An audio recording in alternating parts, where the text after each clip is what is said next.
তাহলে আজকের আলোচনার বিষয় কি? দাওয়াত। আল্লাহর দিকে মানুষকে দাওয়াত দিতে হবে, কোনো ব্যক্তির দিকে না, কোনো দলের দিকে না, একমাত্র আল্লাহর দিকেই দাওয়াত দিতে হবে। এখন আল্লাহর দিকে দাওয়াত দিতে গেলে যদি কোনো দলের পক্ষে চলে যায় তাহলে যাক। এখন বললাম যে ভাই নামাজ পড়েন, আসেন সত্য কথা বলেন, কোরআন পড়েন, হাদিস পড়েন, ভাই দিনের পথে চলেন। এখন যদি আপনি চিন্তা করেন যে ভাই আপনি কি জামাত ইসলামের প্রচার শুরু করলেন নাকি, এখন আপনার কাছে যদি মনে হয় এরকম যে দাওয়াত দিলেই, ভালো কথা বললেই, ভালো কাজের কথা বললেই যদি এই দলের কাজ হয় তাহলে ওই দলই ভালো। ভালো কাজের কথা বললেই যদি সে একটা দলের প্রোডাক্ট হয়ে যায়, একটা দলের যদি দিকে চলে যায় যে ওই দলের লোকই তো এই কাজ করে, তাহলে ওই দল করাই ভালো, বুঝছেন? সেজন্য আমাদের চিন্তা ভাবনা করে কাজ করতে হবে, দাওয়াত দিতে হবে। আল্লাহ তাআলা বলেছেন, ওমান আহসানু কাওলাম মিম্মান দাআ ইলাল্লাহি ওয়া আমিলা সালিহান ওয়া ক্বালা ইন্নানি মিনাল মুসলিমিন। তার কথা থেকে আর উত্তম কথা, ভালো কথা কার হতে পারে যে মানুষকে ডাকে একমাত্র শুধুমাত্র আল্লাহর দিকে, আর সে বলে যে আমি মুসলমানদের অন্তর্ভুক্ত। দাওয়াত দিতে হবে আল্লাহর পথে, আল্লাহর দিনের জন্য, আল্লাহর দিন প্রতিষ্ঠার জন্য দাওয়াত দিতে হবে। রাসূল করিম সাল্লাল্লাহু আলাইহি ওয়াসাল্লাম এবং সাহাবায়ে কেরামরা দাওয়াত দিয়েছেন যেইভাবে, তাদের পথ অনুসরণ করে, অনুকরণ করে আমাদেরকেও আল্লাহর পথে দাওয়াত দিতে হবে। দাওয়াত দিতে হবে যে ভাই আসেন নামাজ পড়তে আসেন, আসেন সত্য কথা বলি, আসেন অন্যায়ের প্রতিবাদ করি। অন্যায়ের প্রতিবাদ করাও একটা দাওয়াত। অন্যায়ের প্রতিবাদ করা কি? এটাও একটা দাওয়াত, উত্তম দাওয়াত। আমরা বর্তমান অন্যায়ের প্রতিবাদ ছেড়ে দিচ্ছি ভয়ে। কিসের জন্য? ভয়ে যে আমি যদি অন্যায়ের প্রতিবাদ করি আমার জীবন হয়তো চলে যাবে। কিন্তু এর আগেও আমি আপনাদের বলছি, তাকদীর বিশ্বাস করবেন, আপনার যে দিনে মৃত্যু আছে ওই দিনই মৃত্যু হবে। আপনি অন্যায় প্রতিবাদ করলেও যেদিন মৃত্যু হবে, অন্যায়ের প্রতিবাদ না করলেও ওই একই দিন মৃত্যু হবে। তাকদীর পরিবর্তন হয় না, যেটা লিখিত হয়ে গেছে ওটার আর পরিবর্তন নাই। আর এক ধরনের তাকদীর আছে, পরিবর্তন হয়, কিন্তু আপনি মৃত্যু কবে এটা নির্দিষ্ট লিখিত হয়ে গেছে, ওটা এক সেকেন্ড এদিকেও হবে না ওদিকেও হবে না। এই যে বাংলাদেশের বাংলাদেশের যে সকল বড় বড় ওলামায়ে কেরামরা তাফসির করেন, যেরকম আল্লামা দেলোয়ার হোসেন সাঈদী ছিলেন, উনি যে তাফসিরগুলো করছেন, অন্যায়ের বিরুদ্ধে যেভাবে গর্জন দিছেন, ওই রকম তাফসিরকারক বাংলাদেশের জগতে আর দ্বিতীয় আসবে কিনা সন্দেহ। হয়তো মিজানুর রহমান আজহারি অনেক জনপ্রিয়, এটা ঠিক আছে, কিন্তু সাঈদী সাহেবের জগতে ওই সময় এত মিডিয়ার যুগ ছিল না। ওই সময় মিডিয়া ছাড়া লক্ষ লক্ষ লোক কিভাবে একত্রিত করতে হয়, কোরআনের আকর্ষণে মানুষ গেছে। আর এখন যদি ওই মিডিয়ার যুগে এখন যদি আল্লামা সাঈদী বেঁচে থাকতেন, তাহলে ওই রকম আজহারি বা তামাম বাংলাদেশের সব আলেম ওলামা যদি একদিকে যদি ওয়াজ করত, আল্লামা সাঈদী যদি আর এক প্যান্ডেলে ওয়াজ করতো, তাহলে আমার মনে হয় এই সাইডের বক্তারা বলতে আমি ওয়াজ করা বাদ দিয়ে সাঈদী সাহেবের আলোচনা শুনি গে, বুঝছেন? সেই জন্য জনপ্রিয়তা এটা হয় আল্লাহ তাআলার অশেষ রহমতে। হয়তো আল্লাহ তাআলা কিছুটা অভাব পূরণ করার জন্যই ডক্টর মিজানুর রহমান আজহারি, হয়তো আমির হামজা, আবদুল্লাহ আল আমিন, বুঝছেন, ডক্টর ফয়জুল হক সিলেট, এই যে বিভিন্ন যে আলেম ওলামারা আছে, এনাদেরকে হয়তো আল্লাহ তাআলা পাঠাইছেন কিছুটা অভাব পূরণ করার জন্য। কিন্তু ওই রকম তাফসির কারক আমরা আর বাংলাদেশে হয়তো আর পাবো না। আল্লাহ তাআলার কাছে দোয়া করি, আল্লাহ তাআলা যেন আল্লামা দেলোয়ার হোসেন সাঈদীকে শহীদের মর্যাদা দান করেন, বলেন আমিন।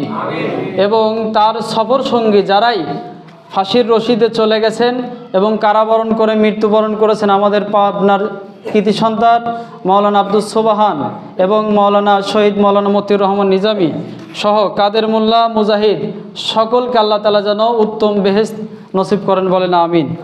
তাহলে যে কথা বলতেছিলাম, তাদের দাওয়াত আর আমাদের দাওয়াত, নবীদের দাওয়াত আর আমাদের দাওয়াত অনেক তফাৎ। কারণ নবীরা, সাহাবায়ে কেরামরা এরা আল্লাহকে বিশ্বাস করত, ভরসা করত, যার আল্লাহ আমার একজন আছেন, আল্লাহ আমাকে সকল বিপদ আপদ থেকে রক্ষা করবেন। আর আমরা ন্যায় কথা বলার সময় আগে দেখি নেই যে সামনে কি একটা সুদখোর বসে আছে কিনা, সামনে কোন দলের নেতা বসে আছে, অথবা সামনে কি বললে কি সমস্যা হয়, ইমামতিকে ছুটেই যায় নাকি, ছুটি গেলে আমি কি হরি খাবো, ভাত না পাই হয়তো মরেই যেতে পারি, নানান টেনশনে ন্যায় কথা মুখ দিয়ে আর বেরই হয় না, আর বেরই করবো না, বুঝছেন? ন্যায় কথা বলাই যাবে না। সেজন্য আমাদের দাওয়াত দিতে হবে আল্লাহর দিকে, যে আসেন নামাজ পড়েন, সত্য কথা বলেন, কোরআনের পক্ষে থাকেন, এবং ন্যায় নীতিবান আদর্শবান চরিত্রবানদেরকে সাপোর্ট করেন। এরকম যদি আমরা বলি, সমাজ আস্তে আস্তে এমনিতেই পরিবর্তন হবে। আর ঘোষণা দিতে হবে আমি মুসলমানদের একজন, মুসলমানদের আমি একজন। কারণ যারা মুসলমান তারা নামাজ পড়ে, যারা মুসলমান সত্য কথা বলে, যারা মুসলমান হালাল হারাম বেঁচে খায়, যারা মুসলমান তারা পরে নিন্দা করে না, যারা মুসলমান তারা কোনদিনও মা বাবার অবাধ্য চলে না, যারা মুসলমান তারা কোনোদিনও আলেম ওলামার বিপক্ষে যায় না। কারণ একটা হাদিস আছে যে তুমি আলেম হও, আলেম যদি হতে না পারো তাহলে তুমি ছাত্র হও, কোরআনের ছাত্র হও। আর ছাত্রও যদি হতে না পারে আলেমের সাথে বন্ধুত্ব করো, কিন্তু আলেমের শত্রু হইও না। আলেমের কি হইও না? শত্রু হইও না। এখন আপনি আলেম হতে পারেন নাই, আফসোস, তাহলে কোরআনের ছাত্র হন। আপনি যদি বলেন যে ছাত্র হওয়ার কি সময় আছে? আছে। ওই দেখেন বোর্ডে লেখা আছে পাঁচচুড়িয়াবাড়ি উত্তরপাড়া বয়স্কদের ফ্রি কোরআন শিক্ষা। ওই যে বোর্ডে, বড় বোর্ড। গত কয়েকদিন আগে আপনাদের জন্য ওই বোর্ড নিয়ে আসা হয়েছে। আমাদের ওই যে মাসুদ চাচা, ওনার ছেলে বিদেশ থাকে, বকুল নাম না, বকুল, 1000 টাকা দিছে ওই বোর্ড কেনার জন্য। ওই দেখেন আপনাদের সামনে বোর্ড ঝুলাই দিছি। ওখানে দেখেন আরবি অক্ষর 29টা লেখা আছে। মসজিদে প্রবেশের দোয়া, বের হওয়ার দোয়া লেখা আছে। ওই সাইডে খানা খাওয়ার দোয়া লেখা আছে। তসবিগুলো লেখা আছে যে কি পাঠ করতে হয়, সবগুলো লেখা আছে। আপনাদেরকে আমি বলছি যতদিন আপনাদের এই মসজিদে আমি খেদমতে আছি, দায়িত্বে থাকবো, ততদিন আপনাদের জন্য একদম ফ্রি। মুরব্বীদের জন্য কি ফ্রি, মুরব্বী যুবক সবার জন্য উন্মুক্ত আজীবন, যতদিন আমি থাকবো। আমি যতদিন আছি উন্মুক্ত। কয়েকজন ছাত্র মাত্র পড়ে, 5-7 জন। এই মহল্লায় তো 50-60 জন মানুষ, 5-7 জন তো হওয়ার কথা না। তাহলে টেলিভিশন দেখার সময় আছে, নাচ গান দেখার সময় আছে, তাস খেলা জুয়া খেলার সময় আছে, এদিক ওদিক বসে থাকার সময় আছে। অথচ আধা ঘন্টা ঘড়ি ধরে আমি 30 থেকে 35 মিনিট পড়াই, এর বেশি আমি পড়াই না। অথচ আপনারা আসেন না, 5-7 জন মানুষ। অথচ এই মহল্লায় অন্তত 150 মানুষ, মাত্র 5-7 জন হয়। তাহলে আমি কি দাওয়াত দিচ্ছি? আর আপনারা কি দাওয়াত দিবেন? কবে দাওয়াত দেওয়া শিখবেন? সেজন্য আমাদেরকে আল্লাহর দিকে মানুষকে দাওয়াত দিতে হবে। যে আপনাদের একটা দাওয়াত দিলাম যে আসেন কোরআন শিক্ষা করেন। শিক্ষার কোনো বয়স নাই, শিক্ষার কোনো সময়সীমা নাই, যেই বয়সেই শিক্ষা নিতে হবে। কোরআন শিক্ষা জন্ম থেকে মৃত্যু পর্যন্ত। আপনি আসেন, ঈশার পরে আপনাদের জন্য ফ্রি বোর্ডে আপনাদেরকে পড়ানো হয়। যতদিন আমি আপনাদের মসজিদে আসি ততদিন আপনাদেরকে মাংনা পড়ানো হবে। আজকে থেকে নিয়ত করেন যে আধা ঘন্টা সময় যাই পড়ে আসি। যদি আপনি কিছু শেখেন তাও তো লাভ। অনেকেই সূরা ফাতিহাই ভালোভাবে জানে না, আমি দেখলাম তো সূরা ফাতিহাই জানে না। অথচ লা সলাতা ইল্লা বি ফাতিহাতিল কিতাব, সূরা ফাতিহা ছাড়া নামাজই হয় না। সূরা ফাতিহা ছাড়া কি হয় না? নামাজই হয় না। অথচ সূরা ফাতিহারই তেলাওয়াত ভুল। তাহলে ফাতিহাই জানেন না। সেজন্য আপনারা আসেন, আপনাদেরকে আমি কোরআন শিক্ষা দিচ্ছি একদম ফ্রি। শর্ত হচ্ছে ঈশার পরে আসতে হবে, ঈশার নামাজ এখানে পড়বেন, এরপর আপনাদেরকে শিক্ষা দেওয়া হবে ইনশাল্লাহ। আল্লাহ তাআলা বলেছেন কুনতুম খায়রা উম্মাতিন উখরিজাত লিন-নাসি তা'মুরুনা বিল মারুফি ওয়া তানহাউনা আনিল মুনকার ওয়া তু'মিনুনা বিল্লাহ। আল্লাহ তাআলা সূরা আল ইমরানের 110 নম্বর আয়াতে বলেছেন তোমাদেরকে উত্তম জাতি হিসেবে সৃষ্টি করা হয়েছে, তোমাদের কাজ হলো মানুষকে সৎ পথের আহ্বান করো, অসৎ কাজ থেকে মানুষকে বিরত রাখো। আল্লাহ তাআলা কিন্তু সূরা আল ইমরানের 110 নম্বর আয়াতে বলেছেন তোমাদেরকে উত্তম জাতি হিসেবে সৃষ্টি করা হয়েছে। কোন জাতি? উত্তম জাতি, ভালো জাতি, শ্রেষ্ঠ জাতি। এই জাতি হিসেবে তোমাদের পাঠানো হয়েছে পৃথিবীর বুকে। কারণ তোমাদের কাজ হবে দুইটা, এক মানুষকে আল্লাহর দিকে ডাকো, সৎ কাজের আদেশ করো, আর দ্বিতীয় অন্যায় কাজ থেকে মানুষকে বিরত রাখার জন্য চেষ্টা করো। এখন অন্যায় কাজ সমাজে অহরহ হচ্ছে, আমি এর আগে আপনাদের বলছি অন্যায় কাজ সমাজে অহরহ হচ্ছে। আমরা শুধু চোখ বন্ধ করে কান বন্ধ করে এদিক সেদিক চলে যাচ্ছে যে না আমি তো খারাপ হচ্ছি না, আমার ছেলে তো হচ্ছে না, আমার ভাইস্তি তো হচ্ছে না, আজ হচ্ছে না কালকে হবে। কালকে যে হবে না এর কোনো গ্যারান্টি আছে? এর কোনো গ্যারান্টি নেই। সেজন্য আপনাদেরকে এর আগে অন্তত 5 দিন বলছি যে আজকের থেকে আপনারা ঐক্যবদ্ধ হন। আপনাদের একটা গ্রুপ থাকা দরকার, একটা দল থাকা দরকার। ওয়াতাসিমু বিহাবলিল্লাহি জামিয়া ওয়ালা তাফাররাকু, তোমরা আল্লাহর রজ্জুকে ঐক্যবদ্ধ হয়ে তোমরা ধারণ করো।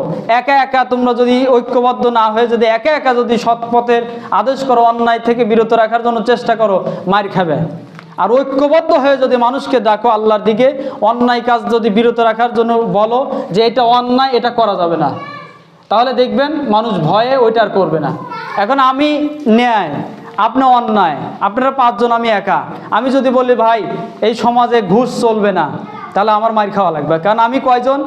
একজন। আমি এর আগেও বলছি যে আপনার তালের কাঠি, ওই যে নারিকেলের কাঠি, একটা যত মোটাই হোক, ওটা দিয়ে যদি আপনি উঠান ঝাড়ু দেন, তাহলে ময়লা পরিষ্কার হবে না। একটা কাঠি দিয়ে ঝাড়ু দিলে পরিষ্কার হয়?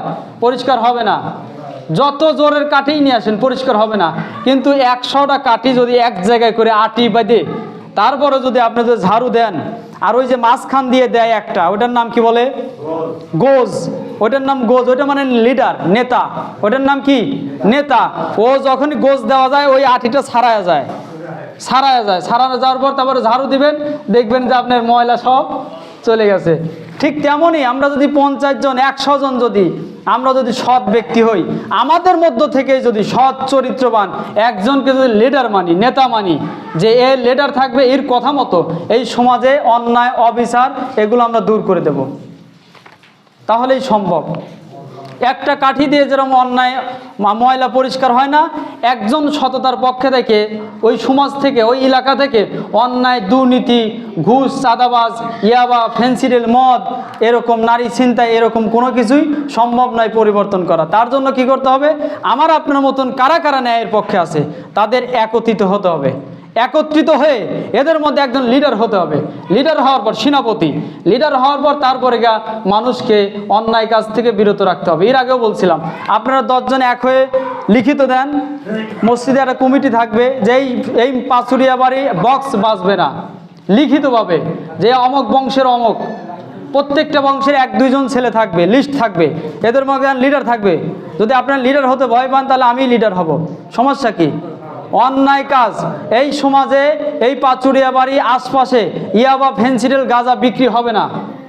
এই সমাজে দুর্নীতি, ঘুষ, রাহাজানি হবে না। একজনের জমি আরেকজন দখল দিয়ে খাবে না। এর জন্য কি করতে হবে? আপনাদের আমাদের যারা ভালো এরকম কাজে উৎসাহী, এদেরকে তালিকাবদ্ধ হয়ে আসতে হবে যে ভাই আমি আছি, জানমাল যেহেতু আল্লাহর হাতে, ভয় কিসের, আমি আছি, এরকমভাবে শপথ নিয়ে আগায় আসতে হবে। তাহলে অন্যায়, অবিচার, দুর্নীতি, এইসব রাহাজানি আস্তে আস্তে এমনি চলে যাবে। কিন্তু আমি চিন্তা করি আমি একা, আরেকজন চিন্তা করে আমি একা, যে যা করে করুক গা, বুঝছেন? কিন্তু আল্লাহর কাছে হিসাব কিন্তু আমাদের দিতে হবে। সেজন্য আসুন আমরা মানুষকে দাওয়াত দেব, কারণ আমরা উত্তম জাতি। আমরা কি জাতি? উত্তম জাতি। আমাদের সৎ পথের আদেশ করতে হবে, অন্যায় পথ থেকে বিরত রাখার চেষ্টা করতে হবে।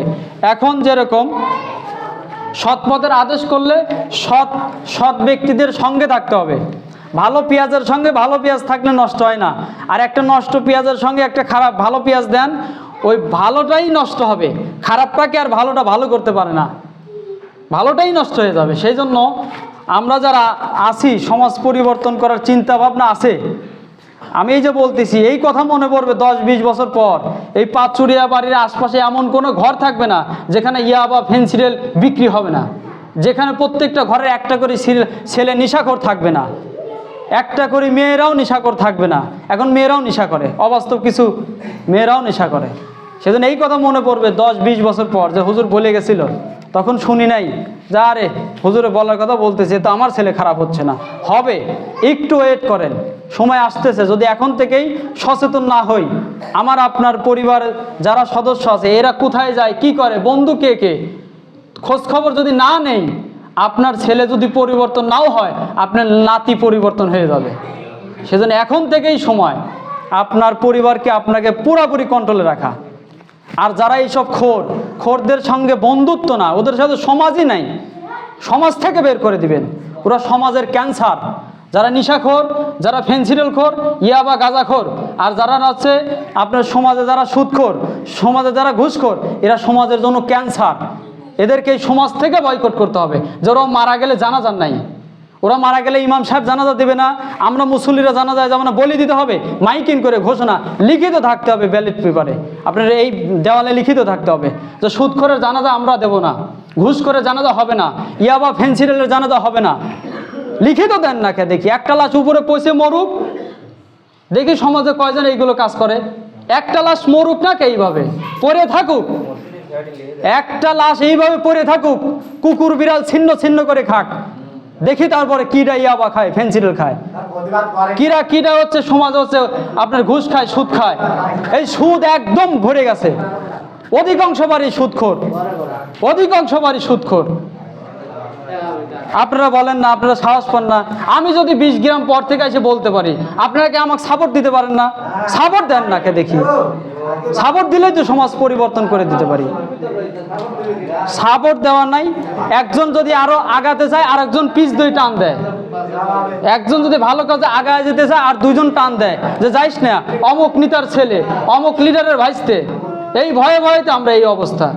আল্লাহর ভয় যদি অন্তরে থাকতো, এই যে আজিজুল হক জিহাদি, এই যে মাহবুবুল আলম হানিফ সাতক্ষীরা, মাহবুবুল আলম, তারপরে যে বাংলাদেশের যে সকল জিহাদি বক্তা আছে, এরা যে ওয়াজগুলো করে, ওদের কি মরার ভয় নাই? ওরা তাহলে কি দরকার আছে এত জানপান দিয়ে ওয়াজ করার? বলেন কি দরকার আছে? এই যে আমির হামজা সহ যারা বড় বড় আলেমরা, এরা যে এত রিস্ক নিয়ে আলোচনা করে, ওরাও তো মার খাচ্ছে, ওরাও তো রিস্কের মতো ওয়াজ করে, কারণ তারা জানে যে আমার মৃত্যু আল্লাহর হাতে। তাহলে এই ভরসা করে আগে আসেন না কে? দেখেই পাঁচুরি বাড়ি কে কি করে, তার কলিজা মাফি দেখা লাগবে। বাইরে থেকে ওই টিয়ের পাড়া, রাউত নাগদা পাড়া, ওই আরাক এলাকায় থেকে, মির্জাপাড়া থেকে এখানে এসে বাহাদুরি নেবে নাকি? আপনারা একতা হলে পরে সম্ভব না বাইরে থেকে এখানে রাজত্ব করা, এই এলাকায় ছিল একটা কিছু করা। আপনারাই সাহস দিচ্ছেন, আপনারাই সাহস দিচ্ছেন। আমাদের এলাকায় পার্টি এসে থাকে কি জন্য জানেন? ওই বাইরে থেকে এসে আমাদের এলাকায় লিডারগিরি করে, কারণ আমরাই সাপোর্ট দিয়ে রাখি। আমাদের এলাকায় 5 জন সাপোর্ট দেয়, বাইরে থেকে 5 জন এসে রাজত্ব করে, এর জন্য আমরা দায়ী। সেই জন্য আমাদেরকে আগে ভালো হতে হবে, আমাদেরকে ভালো হতে হবে। তার জন্য কি করতে হবে? উদউ ইলা সাবিলি রাব্বিকা বিল হিকমা, হিকমতের সহিত সুন্দর আচরণ দিয়ে আগে মানুষকে ডাকতে হবে আল্লাহর দিকে। আগে ভালো ব্যবহার করে ডাকতে হবে। আগে কি করে ডাকতে হবে? ভালো ব্যবহার করে ডাকতে হবে। ভাই, সুদ খাইতে হয় না, আল্লাহ তো রিজিকের ব্যবস্থা করেই দুনিয়াতে পাঠাইছে, হালাল পথে তুমি ইনকাম করো। ভাই, বিয়ে সুন্নত, আল্লাহর একটা ইবাদত, বক্স বাজানো লাগে না, এটাই বুঝাইতে হবে যে ভাই এই ইয়াবা ফেন্সিডিল এগুলো বিক্রি করা লাগে না, এগুলোতে মানুষের জীবন নষ্ট হয়ে যাচ্ছে, আমার আপনার বংশ ছেলে পরিবার নষ্ট হয়ে যাচ্ছে। ভাই, তুমি হালাল পথে মাটি কেটে খাও, রিক্সা চালায় খাও, তুমি রিক্সা চালায় খাও, মাটি কাটো, তুমি যে কর্ম করতে পারো সেটা করো। হালালে বরকত আছে, হারামে বরকত নাই। দুনিয়ায় চিরস্থায়ী না রে ভাই, পরকালে যাইতে হবে, কোটি কোটি বছর থাকতে হবে। এরকমভাবে বুঝান, হিকমতের সহিত বুঝান। আগেই যদি বাড়ি দেন তাহলে তো ও আবার পাল্টা বাড়ি দিবে। আগে সুন্দর আচরণ করে বুঝান, তাহলেই এই সমাজের মানুষ পরিবর্তন হবে। আসুন আগে যারা এইসব অন্যায় কাজ করে তাদের একটা লিস্ট করি, করার পর তাদের কাছে যাই, তাদেরকে ভালোভাবে বুঝাই যে ভাই, তোমাকে আল্লাহ চোখ দিছে, হাত পা দিছে, তুমি কর্ম করে খাও, এগুলো করার কি দরকার আছে? তোমার জন্য 5টা মানুষ খারাপের দিকে যাচ্ছে। সেজন্য মানুষকে হিকমতের সহিত আল্লাহর দিকে রাখতে হবে। আলাইসাল্লাহু বিকাফিন আবদাহ, আল্লাহ তাআলা বলেছেন আমি আমার বান্দার জন্য যথেষ্ট। আমরা যদি আল্লাহর প্রতি যদি বিশ্বাস রাখি তাহলে আমার আল্লাহ আমার জন্য যথেষ্ট। আলাইসাল্লাহু বিকাফিন আবদাহ, আল্লাহই যথেষ্ট আমাদের জন্য। সেই জন্য এই সমাজে যারা অন্যায় কাজ করে, আপনি নিজের জায়গা থেকে তাকে উপদেশ দিবেন নরম সুরে, আগেই গরম হবেন না কিন্তু। কারণ যারা এই সকল অন্যায় কাজ করে এদের মাথা কিন্তু সবসময় মিজাজটা কিন্তু খারাপ থাকে, খিটখিটে মিজাজ হয়, বুঝছেন? সেই জন্য গতকালকে রাজশাহীতে জামাতের এক কর্মীকে মারি ফেলাইছে এক আওয়ামী লীগের নেতা, সুদখোর। সুদের টাকা একজনের বাড়িতে চাইতে গেছিল, উনি বলছে ভাই আসল টাকা তো দিয়েই দিছে, উনি গরিব মানুষ, রিক্সা চালায়, হয়তো লাভের টাকা তার দেয় নেই, মাফ করে দাও। এইটুক বলছে, তুই এখানে পরামানিক করারকে ছুরি মারি দিছে। গতকালকে রাজশাহীতে ঘটনা, ইউটিউবে নেটে সার্চ দিয়ে দেখেন, সুদের ঘটনাকে কেন্দ্র করে, বুঝছেন? তাহলে এদেরকে আগে ঠান্ডা মাথায় বুঝাবেন, আগেই কিন্তু গরম হয়েন না। 1 দিন 2 দিন 5 দিন বুঝান, প্রয়োজন আলেম ওলামাকে ডাকি নিয়ে বুঝান, দেখবেন আস্তে আস্তে 5 জনের 2 জন তো পরিবর্তন হইল। তাহলে ওই 2 জনকে আগে ভালো করেন, তারপর ওই 3 জনকে টার্গেট নেব। সেজন্য আসুন আমরা মানুষকে দাওয়াত দিই আল্লাহর দিকে, মানুষকে দাওয়াত দেই যে আল্লাহ পরকালের জন্য দাওয়াত দিচ্ছি, যেন আমিও কিছু পাই, আপনারাও কিছু পান, আমিও কিছু সওয়াব পাই, আপনারাও যাতে ভালো হন। আমরা যদি দাওয়াত দেওয়ার যদি ইচ্ছা নিয়ত থাকে, তাহলে আপনারা যদি ইচ্ছা থাকে তাহলে আজকের থেকেই আপনারা নিয়ত করেন, আর প্রয়োজনে নামাজ পড়ে লিস্ট করেন যে আমি আছি অন্যায়ের প্রতিবাদের জন্য, আমি আছি ন্যায়ের পক্ষে দাওয়াত দেওয়ার জন্য। এই যারা নামাজ পড়ে না সমাজে, আসুন আমরা ফজর করে তাদের বাড়িতে বাড়িতে যাই, যে আপনি নামাজে আসেন না কেন, আপনি কি সমস্যা ফজরে, এশায় কি করেন, কি এমন ব্যস্ততা, মুসলমান আপনি মরে গেলে না তো আমার ইমাম সাহেব জানাজা দিবে, অথচ আমার পাশে নামাজ পড়ে না, ওকে আমি কেন জানাজা দেব? আমার পাশে নামাজ পড়ে না, কেন আমি জানাজা দেব? আমি তো ওর গোলাম করতে আসি নাই। যারা নামাজ পড়ে তাদেরকেই জানাজা দেব, যারা নামাজ পড়ে না তাদেরকে জানাজা দেব না। এটা প্রত্যেক বাড়িতে বলে দেবেন আপনি। পরে বলবেন হুজুর আপনাকে টাকা দিয়ে রাখছি, না আমি ওই বেনামে টাকা নেব না। আপনি এই মহল্লায় থাকতে হলে নামাজ পড়তে হবে, 5 ওয়াক্ত না বললে 1 ওয়াক্ত আসতে হবে, না হলে আপনার জানাজা আমি বন্ধ, প্রয়োজনে এখান থেকে ইমামতি বাদ দিয়ে দেবো। ফাইজলামও করতে আইছেন, নামাজ পড়া নেই, কিছু নেই, নামে খালি মুসলমান। সমাজ অহরহ খারাপ কাম হচ্ছে, প্রতিবাদ করা নেই। মুসলমান, এই মুসলমান আবু বকর ছিল না, এই মুসলমান হযরত আলী ওসমান ছিল না। মুসলমান হলে মুসলমানিত্ব থাকতে হবে, বীরের মতন থাকতে হবে। আল্লাহ তাআলা সকলকে তৌফিক দিন এই মানার। আর এই আজকে এই যুবক যারা আছেন লিস্ট করবেন, এই সমাজে অন্যায় হবে না, এর জন্য আমি লিডার হব, আপনারা আমার সাথে সাপোর্ট দিবেন, দেখি অন্যায় কিভাবে হয়। আল্লাহ তাআলা সকলকে মানার তৌফিক দিন, আমিন। আসসালামু আলাইকুম ওয়া রাহমাতুল্লাহ।